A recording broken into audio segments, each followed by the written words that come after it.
कोई सकी दबा है क्या? तो वो एक भ्रम को मिटाना है। तुम अजर अमर अविनाशी हो, फिर भी लगता है बूढ़े हो गए अब मैं मर जाऊंगा। तुम्हें मारने वाला कोई नहीं, कितना जहर खा लो, कितना कुछ भी कर लो, तुम रेल से कट जाओ, सुसाइड कर लो, किसी तरह से मर जाओ, लेकिन मरने वाले नहीं। तो अब जो हमारे को जीने का एक मौका मिला है, जिंदगी मिली है, उस अतीव सुख की प्राप्ति के लिए, आनंद की प्राप्ति के लिए। सुख का जो एक सबसे ऊपरगामी जो स्वरूप है, सबसे श्रेष्ठ, तो वहां से आनंद की सीमा शुरू होती है। आनंद संसार के किसी भी विषय वस्तु पदार्थ क्रिया में नहीं है। आनंद आपके अंदर है, आपके अपने एक आत्मा का जो है स्वरूप है। लोग कह देते हैं वैसे खाने में पीने में, कभी कोई यात्रा में कह देता मेरे को आनंद आया, बहुत आनंद आ ही नहीं सकता। आनंद तो उस परमात्मा की एक सुखद जो है, एक अनुभूत का जो है एक खुशबू है। और वो आनंद जब किसी को मिलता है, जैसे किसी बहुत समय के प्यासे को जो है एक अमृत प्राप्त हो गया। हम सभी देखिए अमृत स्वरूप ही है, लेकिन इस संसार में आकर के और इस भोगों की इच्छा ने मेरे को मार मार करके रख दिया है। आज की सबसे बड़ी देखिए बीमारी, कष्ट क्या है, तुम्हारे दुख का कारण भोग परस्ती कुछ ना होना है न्याज। कुछ ना होने के सिवा और हक परस्ती कुछ नहीं। कुछ ना, अपने को कुछ नहीं मानना, धूल हो जाना, बिल्कुल मिट्टी हो जाना। लेकिन हम अपने अहंकार को और सजाते रहते हैं। जो कुछ भी हमारी चेष्टा होती है तो उसी अहंकार को और उकेरते रहते हैं। संत शरण में देखिए होता क्या है, कहते हैं कि तन मन धन जब तूने दिया था, पीछे से हरि नाम गुरु ने दिया था, और तुमने कुछ दिया नहीं। तन मन धन एक क्यों लगाए हुए, तन और धन? हमने कि भाई संत को क्या जरूरत है तेरे धन की, तेरे तन की? आपके मन को समेटना चाहता है।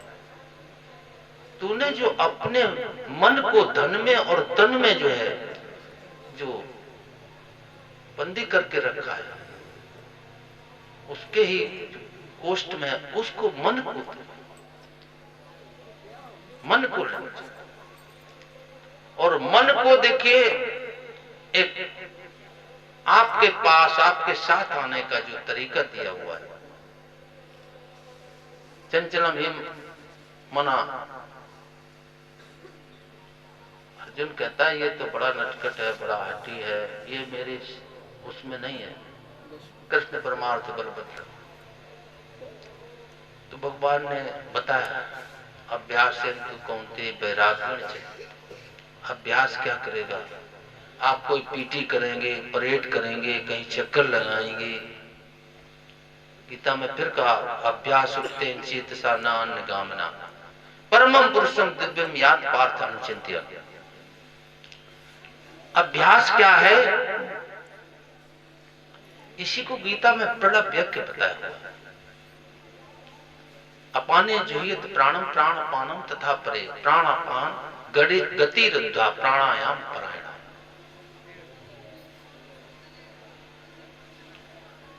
तो ये हमारे आपके अंदर जो प्राणपान वायु को संसरण हो रहा है, इसमें जब हम अपने मन को समेटते हैं, लपेटते हैं, तो इसकी गति जो है बहुत सूक्ष्म हो जाती है। और ये मन जो है, इसका भटकाव, इसकी चंचलता, इसका निग्रह जो है, ये आपके हाथ में आता, आपके साथ में आता। बनना ये मन ही तो है। कितना कितना जन्म से हमारे को भटका रहा है।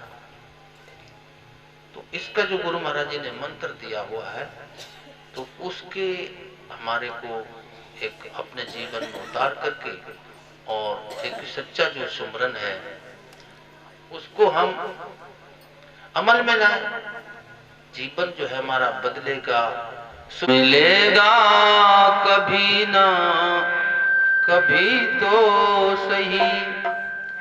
सोचती है मेरी जिंदगी रह गई,